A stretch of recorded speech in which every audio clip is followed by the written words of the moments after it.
সে VIP মর্যাদা না, সে আসলে গোপনে চলে গেছেন। ওই এক্সিট মানে হচ্ছে যে আমি যত দুর্নীতি করেছি, আমার সাংঘাতরা যত কোটি কোটি টাকা মেরেছে, দেশে বিদেশে পাচার করেছে, এগুলা নিয়ে তুমি কিছু বলতে পারবে না, তোমাদেরকে ক্ষমতা এনে দিচ্ছে। এই জাতীয় একটা এগ্রিমেন্ট তাদের মধ্যে হয়েছে বলে ফেব্রুয়ারি 2025-এ এটা বলা হয়। সে যদি আসে তার ভিতরেও আতঙ্ক আছে।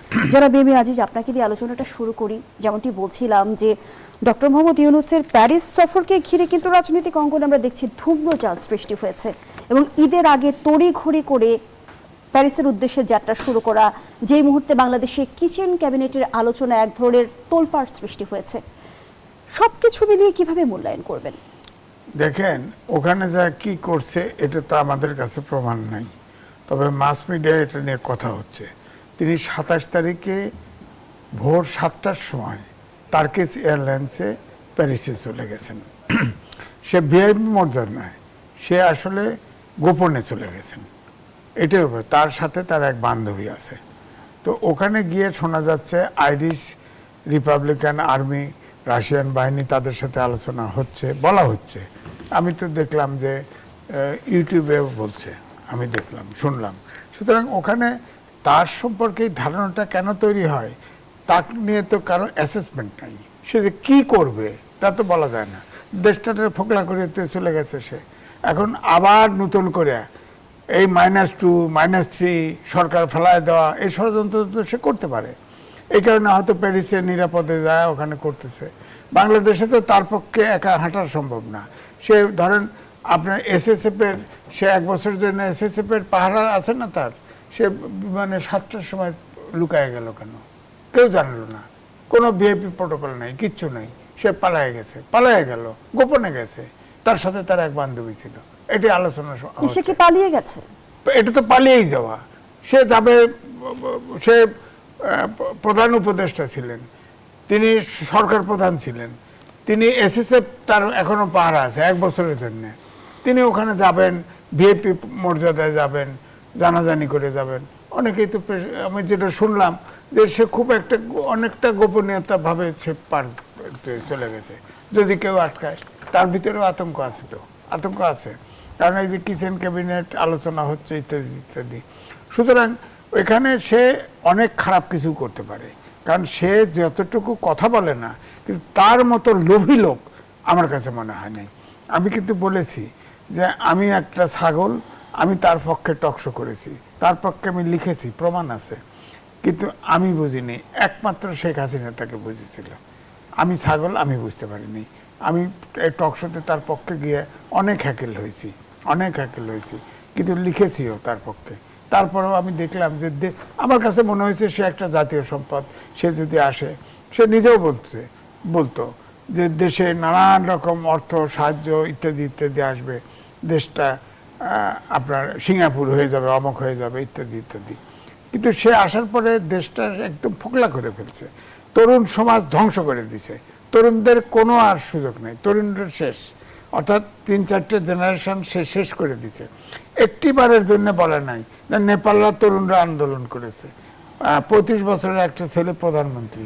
হ্যাঁ, এখন তো ওইরকম যদি সে করতো, সে ক্ষমতার লিপসা না করে যদি নির্বাচন দিত, তাহলে আওয়ামী লীগের অবস্থা ঠিক নেপালের মতো হতো এবং তরুণরাই জিতত। এই তরুণদেরকে ব্যবহার করছে, মব করে, এই করে সেই করে মব তরুণদেরকে এত বিতর্কিত করে ফেলছে, এই তরুণদের আর কোনো সম্ভাবনা নেই। আবার আগামী আপনার 50 বছর এই তরুণরা আর কোনো আন্দোলন করতে পারবে না, এদের কেউ বিশ্বাস করবে না। তরুণদের কাহিনী তো অনেক শুনতেছি, আগেও শুনেছি, এখনো শুনছি। এই তরুণদেরকে একটা বার বলে নাই লেখাপড়া করো, বাবারা এটাও করো, সবসময় বলছে তোমরা উদ্যোক্তা হও।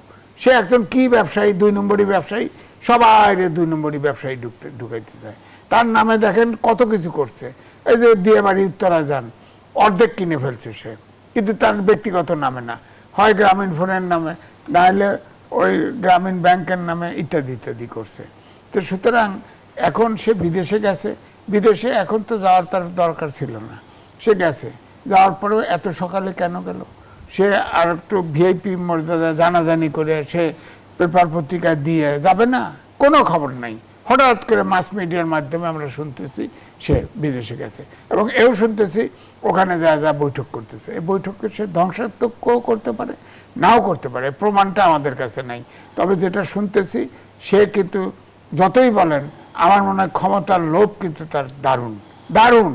সে কিন্তু ক্ষমতা ছাড়তে চায় নাই, বাধ্য হয়ে ক্ষমতা ছাড়ছে, এবং সে আবার এই দেশটাকে ধ্বংস করার ষড়যন্ত্র সে করতে যদি পারে। ক্ষমতায় ছাড়তে না চেয়ে থাকে তাহলে নির্বাচন আয়োজন কেন করেছিল? নির্বাচন তো বাধ্য হয়ে আয়োজন করছে, কারণ আমি আগেও বলেছি যে বিএনপি ইউনিসের ফাটাবাসের চিপায় পড়ছে, খালি প্রতিবাদ করে না, খালি কোনো মতে নির্বাচন চায়, নির্বাচন চায় করতে করতে 18 মাস পার দিছে, 18 মাস পার দিয়ে 18 মাস পরে নির্বাচন দিছে। তো এই জন্য আমি বলছি যে ইউনিস তো নির্বাচন দিতে চায় নাই। আর আমাদের পলিটিশিয়ানরা, যে ছাত্ররা, তাদেরও এবং আর্মি সব মিলেই তো এটা করছে, তাদের মাথায় ধরে নাই যে ইউনিস এই একটা ভ্যাকুয়াম তৈরি করে ফেলবে, নেপালের মতো ইলেকশন দিয়ে দিত। কিন্তু অন্তর্বর্তীকালীন সরকার আমরা দেখলাম যে শাসনামল 18 মাস দীর্ঘায়িত হলো, এজেন্ডা বাস্তবায়ন হয়েছে কি? কিচ্ছু হয়নি, কিচ্ছু হয়নি। সে তো নিজের এজেন্ডা বাস করেছে, ছাত্রদেরকে নানান জায়গায় বিতর্কিত করছে, নানান জায়গায়। আগে তো ছাত্ররা টকশোতে আসতো, V8 গাড়িতে চলে আসতো।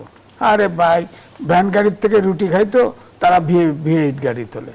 এখন তো ওই যে শুনলাম সিটি কর্পোরেশন 35 কোটি টাকা লয়ে গেছে দুইজন ছাত্র। বলেন এদের ভোট দিবে কেউ? ভোট দিবে? আর কেউ কি তারা লিডারশিপ কেউ মানবে? এখনো তারা করতেছে। দেখেন, এই জন্য বলছি যে সে এই দেশটাকে নিউ জেনারেশন ধ্বংস করে দিচ্ছে বিজ্ঞানের যুগে, এবং দেশটাকেও সে একদম ব্যাংকরাপ্ট বানায় দিচ্ছে। অসংখ্য ধন্যবাদ জানাচ্ছি জনাব এম এ আজিজ। জনাব আনিস আলমগীর, আমরা অন্তর্বর্তী সরকারের শাসনামলেই শুনেছিলাম সেফ এক্সিট প্রসঙ্গটি। ডক্টর ইউনূসের এই প্যারিস সফর কি কোনোভাবে সেফ এক্সিটের সেই, যদি আমরা বলি যে, অংশ কিনা?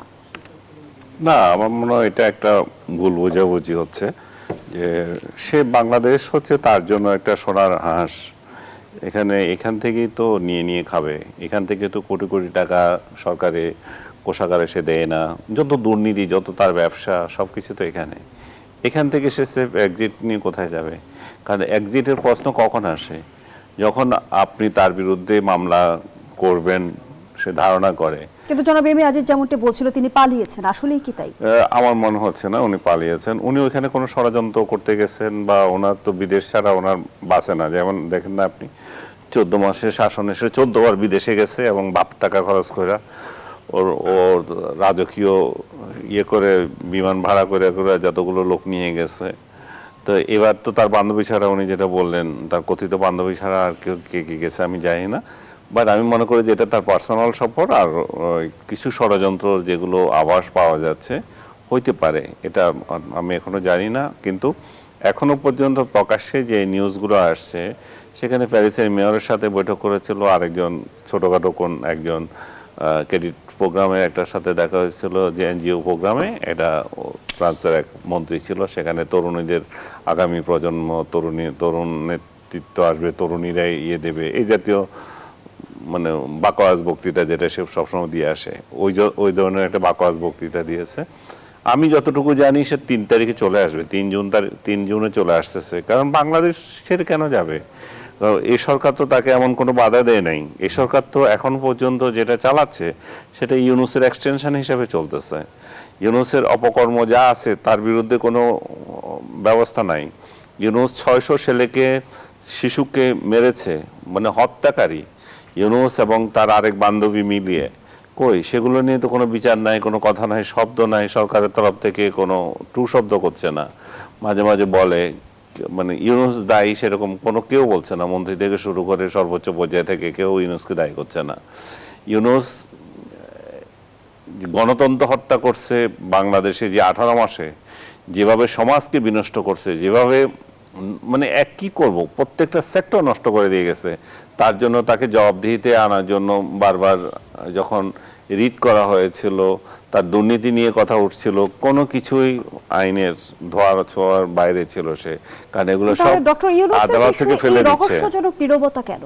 এর পেছনে কোনো কারণ আছে কিনা? ইউনূস সম্পর্কে সরকারের নীরবতা রহস্যজনক এক নীরবতাই তো বলছেন।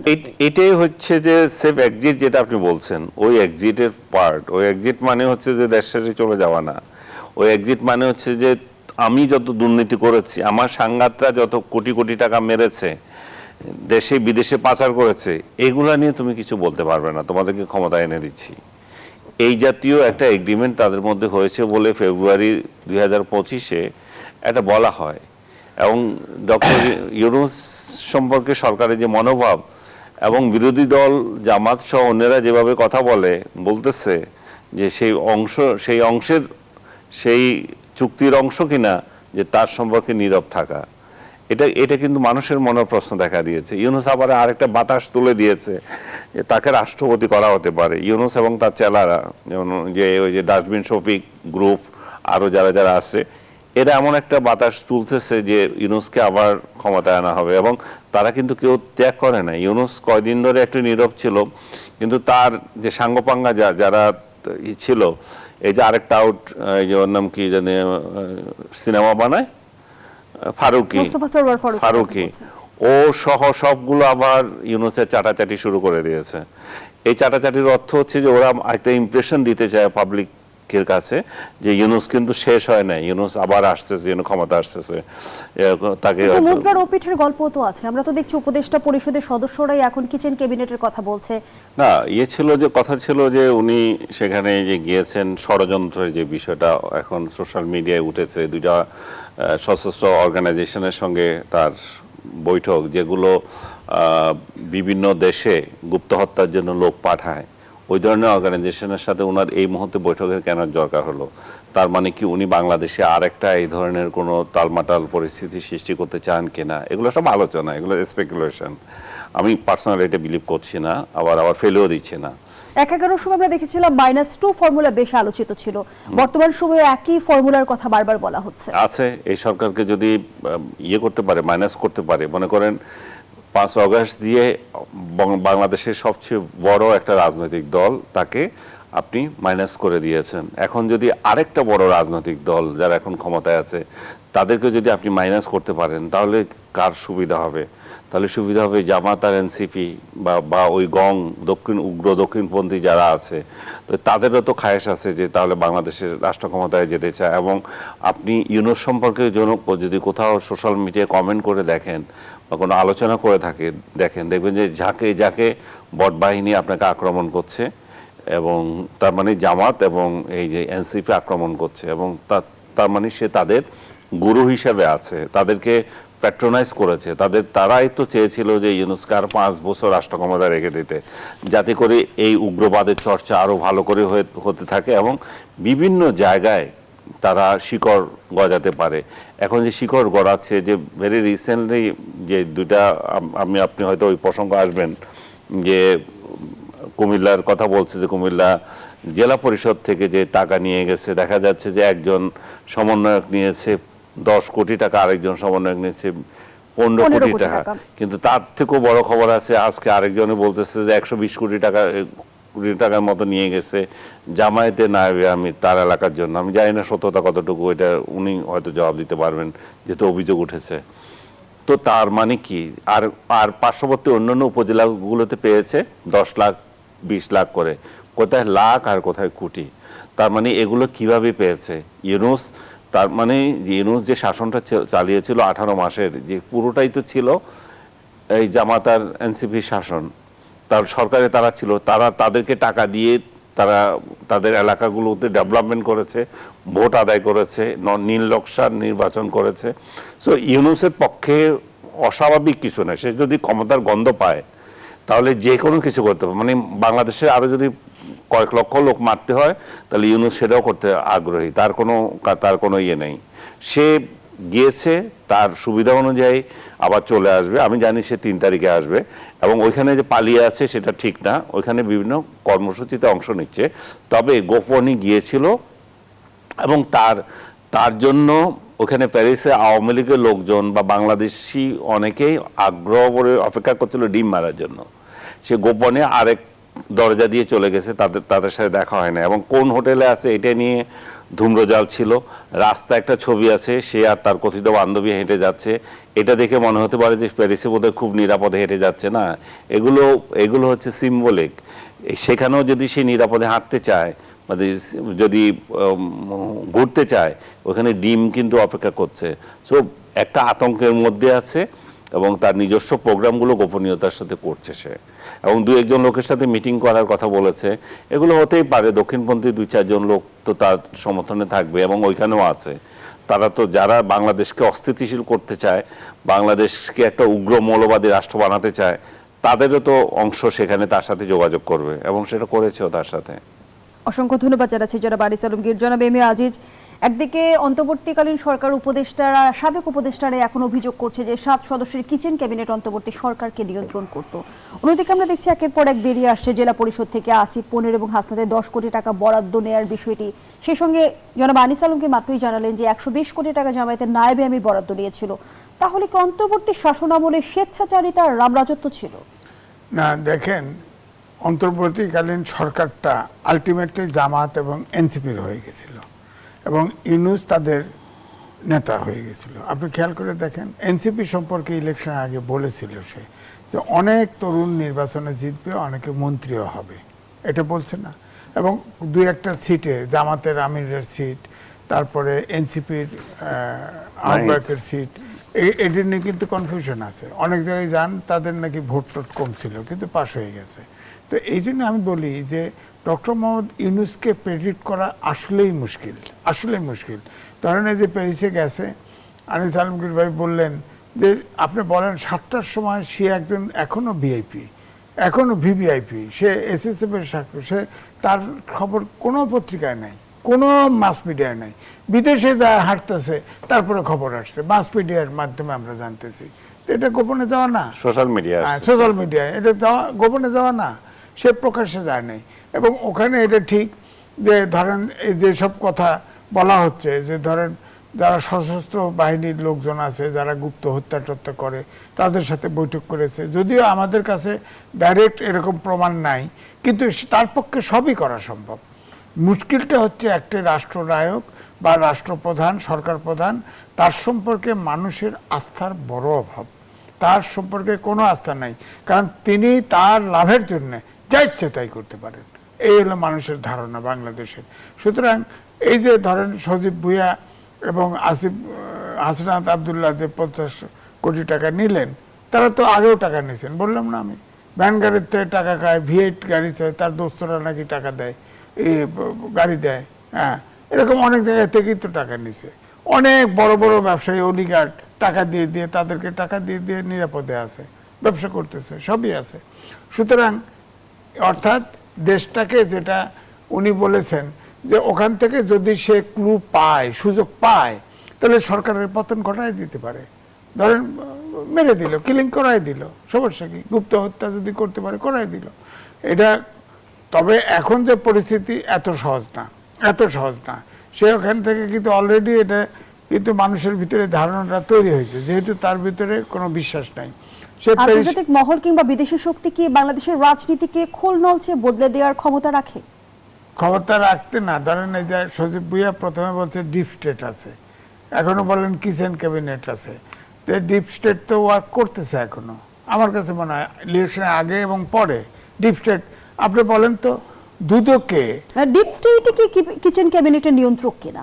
না, ডিপ স্টেট হতে পারে, হতে পারে, কারণ আমাদের দেশে সরাসরি কোনো ডিপ স্টেট নাই আমার ধারণা। কারণ ডিপ স্টেট ধরেন পরাশক্তিগুলোর ভিতরে থাকে, কাজ করে। আমরা বলি না যে ধরেন আমেরিকা সরকার প্রধান, রাষ্ট্রপ্রধান সব করে না, ওখান থেকে সরকার আলাদাভাবে, সরকার ডিপ স্টেট আছে, সেখানে কাজ করে, তাদের সিদ্ধান্ত বাস্তবায়ন হয়। বাংলাদেশে হচ্ছে কি, ধরেন ইন্টেলিজেন্স নাই, পার্টিগুলোর ভিতরে নাই, যেগুলো উপদেষ্টা পরিষদে আছে সব তো আপনার ধরেন কিছু কিছু লোক আছে, এরা যা সরকার চালাবে এই ধারণাটাই তো ছিল না। সে তার ডক্টর মোহাম্মদ ইউনূস যাকে প্রয়োজন মতো করেছে তাকেই নিছে, তাকে নিয়ে বসায় দিছে, এরকম হয়েছে। এই সরকার তো ক্রেডিবিলিটিও ছিল না, সরকারের যোগ্যতাও ছিল না। ডিপ স্টেট মানে কি, ডক্টর মোহাম্মদ ইউনূস যা বলতো সেটাই তাদের ওই আপনার কিচেন ক্যাবিনেট দিয়ে পাশ করাতো। যখন বৈঠকে বসে সাখাওয়াত সাহেব বলছে না, বলছে যে 4 জন বসতো গুলশানে, রোড নম্বরে বলছে বসতো, আর উপদেষ্টা পরিষদের মিটিং যখন হইতো উত্থাপন করতে শুধু পাশ হয়ে যেত, উপদেষ্টা পরিষদের কোনো সে ছিল না। হ্যাঁ, উনি কিন্তু সব এভাবে করছে। এখন ধরেন দুদকে উপদেষ্টা পরিষদ ডক্টর মোহাম্মদ ইউনূস সহ অনেকের অভিযোগ আছে, লিখিত অভিযোগ। ব্যারিস্টার সারোয়ার তিনি অভিযোগ করেছেন, মুসলিম লীগের প্রেসিডেন্ট উকিল সাহেব, ওনার নামটা ভুলে গেছি, উনি মহসিন হোসেন, তিনি অভিযোগ করেছেন। তদন্ত হয় না কেন? দুদক তদন্ত অন্তর্বর্তী করবে সরকার না? তো আমরা দেখেছি রাষ্ট্র কাঠামোর আমূল পরিবর্তন করতে চেয়েছিল, রাষ্ট্র সংস্কারের স্বপ্ন দেখিয়েছিল। সেই অন্তর্বর্তী সরকারের ভেতরেই যদি অসঙ্গতি থাকে, তাহলে আসলে সংস্কার প্রক্রিয়া আস্থা রাখবে কি জনগণ কিংবা রাজনৈতিক দল? সেই অন্তর্বর্তী শাসনামলে যদি এত এত অসঙ্গতি থাকে, তাহলে আসলে রাষ্ট্র সংস্কারের প্রক্রিয়া আস্থা রাখতে পারবে কি জনগণ? দেখেন, 133টা অধ্যাদেশ জারি করেছিল অন্তর্বর্তীকালীন সরকার। 18 দিয়ে ভাগ করে দেখছি, প্রত্যেক দিন 4.06 অধ্যাদেশ জারি করতে হয়েছে। এবং অধ্যাদেশ লিখে হচ্ছে মিনিস্ট্রির একজন ডেপুটি সেক্রেটারি অথবা জয়েন্ট সেক্রেটারির নেতৃত্বে, তারা কিন্তু আইনজীবী না। তো সুতরাং প্রত্যেকটা অধ্যাদেশ কিন্তু নতুন করে আইনজীবী দিয়ে, অর্থাৎ বিজ্ঞ আইনজীবী দিয়ে এটা রিরাইট করে আইন করা দরকার। আইন তো দৈনিক হবে না। তো এখন এই যে অধ্যাদেশ, ধরেন এই যে বর্তমান যে প্রেসিডেন্ট, তিনি তো কালের কণ্ঠেই ছাপা হয়েছে, অনেক অধ্যাদেশ তিনি জারিই করেন নাই, তিনি জানেনই না, তার নামে ঘোষণা হয়ে গেছে। কালের কণ্ঠে ছাপা হয়েছে না, তার সাক্ষাৎকার ছাপা হয়েছে। তো এখন এই জন্য বলছি যে এই যে অধ্যাদেশগুলা, তবে হ্যাঁ, অভ্যুত্থানের শেষে ছিল ফ্যাসিবাদের বিলোপ। তার মানে হচ্ছে একটা আইনের গণতন্ত্র, আইনের শাসন, সুশাসন চাই। যে জায়গায় গণতন্ত্রের জন্য, আইনের শাসন, সুশাসনের জন্য যেখানে যেখানে আপনার সংস্কার দরকার, সেগুলো তো ইউনূস সরকার অধ্যাদেশ জারি করুক আর না করুক, এই বর্তমান পার্লামেন্ট তো করা উচিত ছিল। কিন্তু পার্লামেন্ট তো কোনো কিছু তো আমি দেখি ওইভাবে করতেছে না। কিন্তু একটা আইন করছে, কিন্তু আপনার আওয়ামী লীগকে নিষিদ্ধ রেখে সন্ত্রাসবিধি আইন, এটা করছে। জামাত বসেছিল, ভাবছে আওয়ামী লীগ নিষিদ্ধ হয়ে গেছে, বাহ চুপ। এনসিপি কিন্তু বাইরে গেছিল। এখন এই যে আইন 1974 সালে স্পেশাল পাওয়ার অ্যাক্ট আছে, এই অ্যাক্টে 15ই আগস্টের পরে মোস্তাক যে জেলে ঢুকেছিল, 80% লোক এই স্পেশাল পাওয়ার অ্যাক্টে ঢুকেছিল। এবারে যে এই আইনটা করা হলো, এটাও একটা কালো আইন। আপনি বলেন, এখন যদি এনসিপি বা জামাত ইসলাম যদি আন্দোলন করে, আইন শৃঙ্খলা পরিস্থিতির অবনতি ঘটায়, তাহলে বিএনপি 2/3 মেজরিটি নিষিদ্ধ করতে পারবে না? পারবে তো। আবার ধরেন জামাত যদি ক্ষমতায় যায় পরে, এই আইনে বিএনপিকে নিষিদ্ধ করতে পারবে না। আবার বিএনপি 10 বছর পরে, 5 বছর পরে, 100 বছর পরে ক্ষমতায় আসুক, বিএনপি তো তাদের নিষিদ্ধ করতে পারবে। এটা তো গণতন্ত্রে তো এই ধরনের পয়েন্ট ব্ল্যাঙ্ক ওপেন এন্ডেড আইন হওয়া উচিত না, যেখানে কোনো মানে কালো আইন যেটা। তো এই জন্য বলছি যে দেশে যেটা বলা হচ্ছে গণতন্ত্রের পথে হাঁটা, সেটা আমার কাছে প্রশ্নবিদ্ধ। এখনও তারেক রহমান বিলেতে 17 বছর ছিল, তিনি চেষ্টা করতেছেন, হয়তো তিনি তার যে নির্বাচনী ইশতেহারে যা কিছু প্রতিশ্রুতি দিয়েছিল সেগুলো এক এক করে বাস্তবায়ন করতেছে।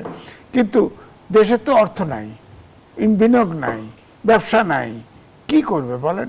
এই সামনে বাজেট তো শুনলাম যে 9 লাখ কোটি টাকা, 9,30,000 কোটি টাকা বাজেট হবে।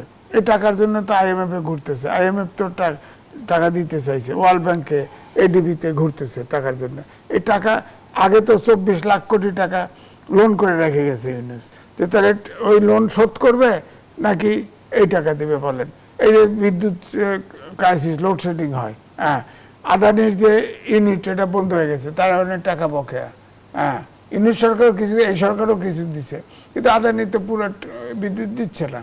তো এই জন্য সর্বসেক্টরের সমস্যা।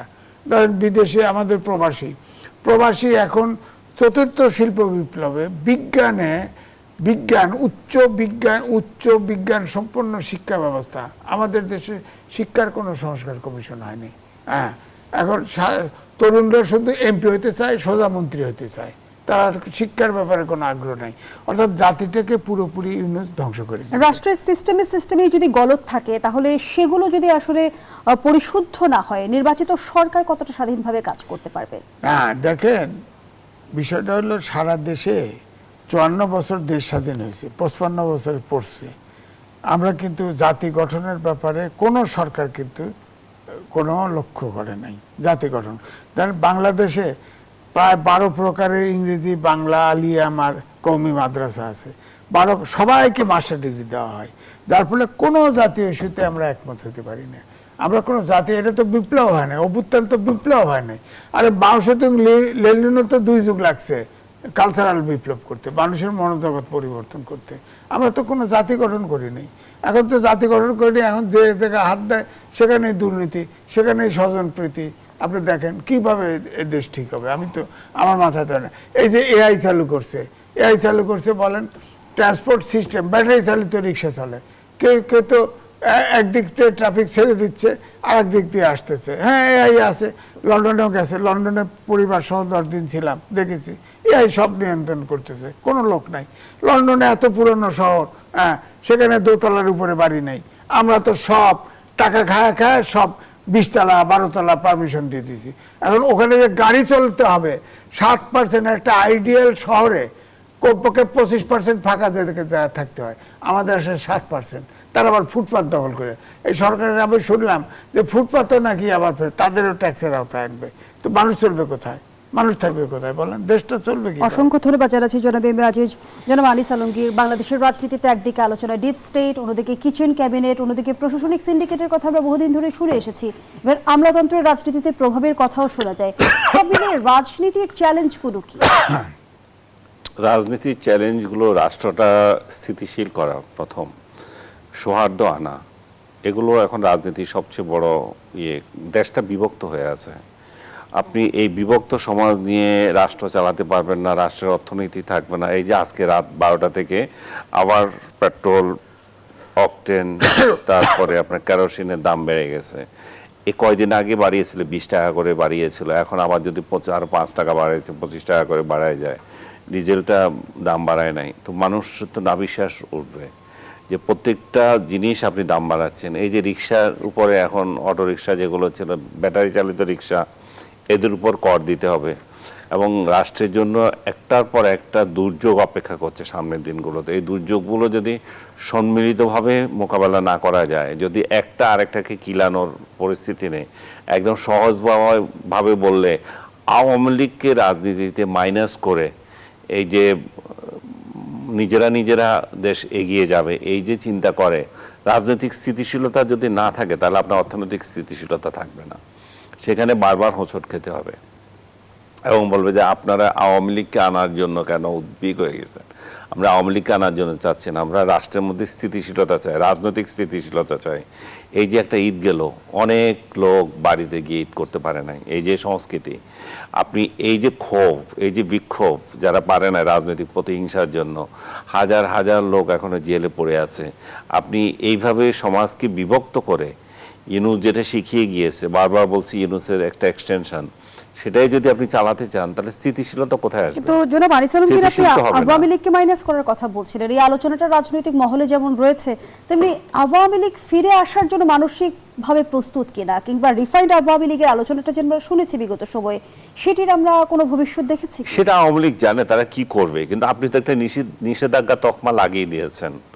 আপনি যখন একটা নিষেধাজ্ঞা লাগিয়ে দেন, যখন স্বাভাবিক চলাফেরায় বাধা দেন, তারা একটা মিছিল করলে আপনি ধরে নিয়ে যাচ্ছেন, তাদেরকে মুক্তি দিচ্ছেন না, এই যে পরিস্থিতিগুলো রয়ে গেছে, এখানে তো রিকনসিলিয়েশনের জায়গা নাই, এখানে তো একজন আরেকজনের প্রতিপক্ষ হয়ে আছে। তো একটা দেশের মধ্যে যদি পারস্পরিক প্রতিপক্ষ থাকে তাহলে সে দেশ তো আগাবে না। একটা দেশকে আপনি একটা পরিবার চিন্তা করেন না, একটা পরিবারের মধ্যে আপনি কিছু লোককে, অর্ধেক লোক বলবো না, সিংহভাগ লোককে আলাদা করে দিলেন, তোদের কোনো অধিকার নাই, তোদের কিছুই নাই, তোরা কেউ জেলে থাকবি, তোরা কথা বললে তোদেরকে পিটাবো। তো এই যে পরিস্থিতি যদি থাকে একটা পরিবারের মধ্যে, তাহলে সে পরিবারটা যেরকম আগায় না, তাহলে রাষ্ট্রটাও সেরকম। রাষ্ট্রের মধ্যে আপনি তো এইগুলোকে দেশের বাইরে পাঠিয়ে দিতে পারছেন না, এই লোকগুলোকে জেলে আপনি কতদিন রাখবেন এবং অন্যায়ভাবে আপনি কিভাবে রাখবেন। সো আমি মনে করি যে বাংলাদেশের এই মুহূর্তে সবচেয়ে বড় যে সমস্যা, সেটা হচ্ছে রাজনৈতিক স্থিতিশীলতার অভাব এবং রাজনৈতিক সহনশীলতা, ঐক্যের অভাব। এই ঐক্য যদি না হয় তাহলে একটা আন্ডারস্ট্যান্ডিং আসতে হবে ক্ষমতাসীন দলের সঙ্গে, ক্ষমতা বিচ্যুত যারা আছে তাদের সবার সঙ্গে, বিশেষ করে কার সাথে কার হবে, বিশেষ করে বিএনপির সঙ্গে আওয়ামী লীগের হতে হবে। কারণ আওয়ামী লীগ একটা বড় শক্তি, আপনি তার সাথে যদি আন্ডারস্ট্যান্ডিংয়ে না যান তাহলে এক ধরনের থ্রেটের মধ্যে থাকবে। এই থ্রেট আপনার আমার যে ডিপ স্টেটের কথা বলছেন, ডিপ স্টেট তখন আরও বেশি সুযোগ পাবে যে এগুলো খেলা বিশেষকে অদৃশ্য একটা শক্তি, দেশি বিদেশি মিলেই তো শক্তি ক্ষমতার কে কুক্ষিগত করার জন্য। তো সেই জায়গায় তাহলে তারা আরও খেলার সুযোগ পাবে। ইউনুসের মতো বাটপাররা বিদেশে দেশে বসে বসে আরও বাটপারি করতে পারবে। সো আর কারো কিছু কিছু বাটপার এদেশে বসে আছে, তারা দেশকে অস্থিতিশীল করার চেষ্টা করবে। জামাতের মতো প্রতিষ্ঠান ক্ষমতায় যাওয়ার জন্য আরেকটা অস্থিতিশীলতা তৈরি কীভাবে করা যায় সেটা চেষ্টা করবে। সো আপনি যদি সেটা না করেন, আপনি যদি স্বাভাবিক রাষ্ট্র চালাতে চান, তাহলে ঠিক আছে, একটা ইলেকশন হয়ে গেছে, ফেয়ার ইলেকশন হয়নি যেটা অনেকে মনে করে, যে দলেরই যে জাতেরই একটা ইলেকশন হোক, ইলেকশন হয়ে গেছে, অন্তত ইউনুস এই জগদ্দল পাথরের মতো যে রাষ্ট্রের মধ্যে লুটপাট করছিল সেটা থেকে মানুষ রক্ষা পেয়েছে। বিদেশের কাছে আমরা একটা সেল করতে পারছি যে আমরা একটা গণতান্ত্রিক সরকার এসেছে, আমরা একটা নির্বাচনের মাধ্যমে নির্বাচিত সরকার এসেছে, এখন ইনভেস্টমেন্ট করো। তো এই যে এবং বিরোধী দল যারা বাইরে আছে, যাদেরকে নিষিদ্ধ করেছে, তাদেরকে যদি বলা হয় যে ঠিক আছে তোমাদের নিষেধাজ্ঞা তুলে দেওয়া হবে, সামনে ইলেকশনে তোমরা আসবে, এই যে যদি এক ধরনের অ্যাটমসফিয়ার তাদের মধ্যে তৈরি হয়, এবং সরাসরি হতে হবে, নট নেসেসারি, পর্দার আড়ালেও তাদের মধ্যে আলোচনা হতে পারে, এখানে বিদেশিরাও জড়িত আছে, বিদেশিদেরকে ইনভলভ করেও এইটুকু হতে পারে। আমার যেমনটি গুঞ্জন শোনা যায় যে শেখ হাসিনা আসলে আওয়ামী লীগ দলের কর্তৃত্ব ছাড়তে নারাজ, এজন্যই রিফাইন্ড আওয়ামী লীগের আলোচনা অনেকটাই থমকে গেছে। সেই জায়গায় শেখ হাসিনার সমেত আওয়ামী লীগের সাথে কোনো ঐক্য হবার সম্ভাবনা আদৌ আছে কিনা? শেখ হাসিনা ছাড়তে চায় কি না চায় সেটা তার দলের ব্যাপার। তার দল যদি মনে করে যে আমরা শেখ হাসিনাকেই রাখবো, আপনি বা আমি তো বলার কিছু না। আমরা এখানে কি করতে পারি? তারেক রহমানকেও তো বিএনপি আওয়ামী লীগ পছন্দ করে নাই, তারেক রহমানকে সরাও। খালেদা জিয়াকেও পছন্দ করে নাই। এখন তো অনেক কাহিনী অনেকভাবে আসে। তো তার মানে তাদের নেতৃত্বে কি চেঞ্জ হয়েছে? তাদের নেতৃত্ব তো দলগুলোই ঠিক করবে। এখন যদি শেখ হাসিনাকে যদি মনে করেন এই আলোচনায় আসে যে শেখ হাসিনা একটা বিগত সরকারের সময় ছিল, তার বিরুদ্ধে অ্যাট্রসিটির অভিযোগ আছে, তার বিরুদ্ধে মামলা আছে, অমুক আছে, তাহলে সেটা কিভাবে হবে? সেই প্রস্তাবটাও ক্লিয়ার হতে হবে। জি, ধন্যবাদ জানাচ্ছি জনাব এম এ আজিজ। এই বিষয়ে আপনার মন্তব্য নিতে চাই। আওয়ামী লীগের বিগত 17 বছরের অপশাসন, দুঃশাসন, দুর্নীতির কথা যদি আমরা বলি, সে বিষয়ে বা গণঅভ্যুত্থান পরবর্তী সময়টাই যদি আমরা তুলে ধরি, দল হিসেবে আওয়ামী লীগ কতটা দায়িত্বশীল আচরণ করেছে, কিংবা আওয়ামী লীগ অনুতপ্ত হয়েছে কিনা, আর আওয়ামী লীগ বিএনপির যে ঐক্য বা সমঝোতার কথা বলছিলেন জনাব আনিস আলমগীর, তার কোনো সম্ভাবনা দেখেন কিনা? না, আমি দেখি না। কারণ হচ্ছে এখন যে আমাদের দেশের যে আগের যে রাজনীতির টিউনটা ছিল সেরকমই আছে। অর্থাৎ সরকারি দল বিরোধী দল কখনো একমত হতে পারে না। আমি যেটা বলেছি, যেমন আইন করেছে, এটা একটা ব্ল্যাক আইন, কালো আইন, সেটা না করলেও পারতো। সেখানে তো জামাত সমর্থন দিছে আইনে, এবং জামাত বোঝে নাই তারা বিপদে পড়বে। এখন এই আলোচনাটা কেন আসছে? 3টা সাক্ষাৎকার ভারতে ছাপা হয়েছে। 3টা সাক্ষাৎ, একটা হলো শুভেন্দ্র ভৌমিক, একটা সে অনলাইনে সাক্ষাৎকার নিয়েছে, আমার কাছে 3টেই ধরা আছে। হ্যাঁ, আর পশ্চিমবঙ্গের কি বড় আনন্দবাজারে ছাপা হয়েছে, আর হিন্দুতে ছাপা হয়েছে। শেখ হাসিনা দাবি করেছেন খুব শিগগিরই দেশে ফিরবেন। এটা কোনো পত্রিকায় নাই। এটা আমাদের ইত্তেফাকেও ছাপা হয়েছে, এটা বাংলা ভার্সন সবাই সংক্ষেপে ছাপছে, সেখানে লিখছে। আমি এই কোন স্টোরিতে আমার কাছে ধরা আছে, এই স্টোরিতে সব জেলখানা রেডি করো, আমি ফাঁসি প্রয়োজনে ফাঁসি হবো, আমি ফিরতেছি ডিসেম্বরে, এই ভাষা লেখা নেই কোথাও। এটা পত্রিকাগুলো কাটতি বাড়ানোর জন্য এইরকম নিউজ করছে। আর শেখ হাসিনা যেটা বলা হয়েছে, ভারত থেকে যেটা শোনা কথা, এটা কিন্তু বেসিস নাই। তো ভারত থেকে একটা চেষ্টা করা হয়েছে যে একটা নতুন লিডারশিপ আওয়ামী লীগের দেওয়া, যারা নির্দোষ লোকজন দিয়ে। সেখানে শেখ হাসিনা সে রাজি না, সে তার পরিবার অথবা তার নেতৃত্ব লাগবে। এখন পরিবার তো নেতৃত্ব নাই। এখন শেখ হাসিনা এখনো যে পরিস্থিতি, শেখ হাসিনা যদি দেশে ফেরে, তাহলে কিন্তু সব অভ্যুত্থানের শক্তি আবার এক হয়ে যাবে। তার জন্য এখানে এখনো পরিস্থিতি তৈরি হয় নাই। কিন্তু আমার কথা হচ্ছে যে অভ্যুত্থানের শেষে যে রাজনৈতিক দলগুলো ইনভলভ হয়েছিল, সেখানে তো এদেশে আমরা 71 সালে যেটা পাই নাই, গণতন্ত্র, বৈষম্য বিরোধী, আইনের শাসন, সুশাসন, 90-এর আন্দোলন হলো, তার আগেও আন্দোলন হয়েছে, কিন্তু 24-এর পরে তো আমরা চেয়েছি এই দেশে একটা গণতন্ত্রের পক্ষের দেশ হাঁটুক, রাজনৈতিক দলগুলো হাঁটুক। সেটা তো এখনো আমার কাছে মনে হয় আমরা কি সঠিক পথে হাঁটছি না উল্টো পথে হাঁটছি?